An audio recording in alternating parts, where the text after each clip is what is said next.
हरे कृष्णा, जय श्री हरि ओम नमः शिवाय। प्रिय भक्त जनों, आज सुनते हैं रविवार को सूर्य भगवान की व्रत कथा। बड़ी ही दुर्लभ कथा सुनेंगे। इस कथा को सुनने से भक्तों की सभी मनोकामनाएं पूर्ण हो जाती हैं। तो आइए बड़ी ही श्रद्धा और प्रसन्न चित्त मन से इस कथा को सुनते हैं। चलो कथा सुनाते हैं। प्राचीन काल में एक बुढ़िया रहती थी। वह नियमित रूप से रविवार का व्रत करती। रविवार के दिन सूर्योदय से पहले उठकर बुढ़िया स्नानादि से निवृत्त होकर आंगन को गोबर से लीपकर स्वच्छ करती। उसके बाद सूर्य भगवान की पूजा करते हुए रविवार व्रत कथा सुनकर सूर्य भगवान का भोग लगाकर दिन में एक समय भोजन करती। सूर्य भगवान की अनुकंपा से बुढ़िया को किसी प्रकार की चिंता एवं कष्ट नहीं था। धीरे धीरे उसका घर धन धान्य से भर रहा था।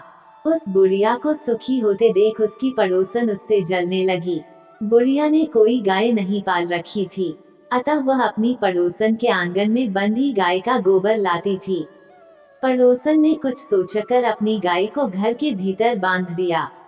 रविवार को गोबर न मिलने से बुढ़िया अपना आंगन नहीं लीप सकी। आंगन न लीप पाने के कारण उस बुढ़िया ने सूर्य भगवान को भोग नहीं लगाया और उस दिन स्वयं भी भोजन नहीं किया। सूर्यास्त होने पर बुढ़िया भूखी प्यासी सो गई। प्रातःकाल सूर्योदय से पूर्व उस बुढ़िया की आंख खुली तो वह अपने घर के आंगन में सुंदर गाय और बछड़े को देखकर हैरान हो गई। गाय को आंगन में बांधकर उसने जल्दी से उसे चारा लाकर खिलाया। पड़ोसन ने उस बुढ़िया के आंगन में बंधी सुंदर गाय और बछड़े को देखा तो वह उससे और अधिक जलने लगी। तभी गाय ने सोने का गोबर किया। गोबर को देखते ही पड़ोसन की आंखें फट गईं। पड़ोसन ने उस बुढ़िया को आसपास न पाकर तुरंत उस गोबर को उठाया और अपने घर ले गई तथा अपनी गाय का गोबर वहां रखाई। सोने के गोबर से पड़ोसन कुछ ही दिनों में धनवान हो गई। गाय प्रतिदिन सूर्योदय से पूर्व सोने का गोबर किया करती थी और बुढ़िया के उठने के पहले पड़ोसन उस गोबर को उठाकर ले जाती थी। बहुत दिनों तक बुढ़िया को सोने के गोबर के बारे में कुछ पता ही नहीं चला।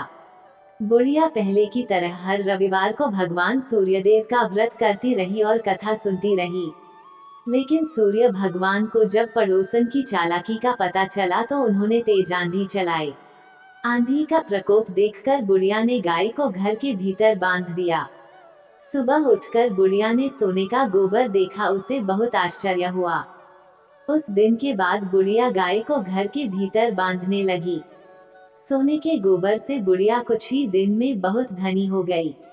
उस बुढ़िया के धनी होने से पड़ोसन बुरी तरह जल भूनकर राख हो गई और उसने अपने पति को समझा बुझाकर उसे नगर के राजा के पास भेज दिया।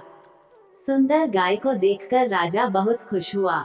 सुबह जब राजा ने सोने का गोबर देखा तो उसके आश्चर्य का ठिकाना न रहा।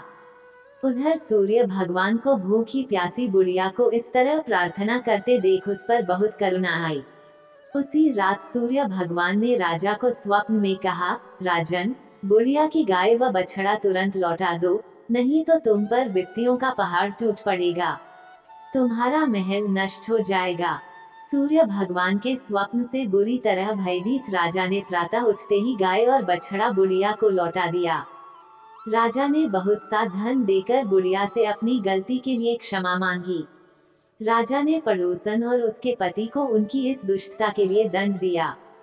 फिर राजा ने पूरे राज्य में घोषणा कराई कि सभी स्त्री पुरुष रविवार का व्रत किया करें। रविवार का व्रत करने से सभी लोगों के घर धन धान्य से भर गए। राज्य में चारों ओर खुशहाली छा गई।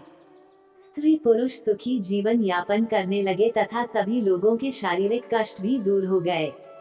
आज की कथा अच्छी लगे तो वीडियो को लाइक करना मत भूलिए, शेयर कीजिए और कमेंट में सूर्य भगवान की जय जरूर लिखें और हमारे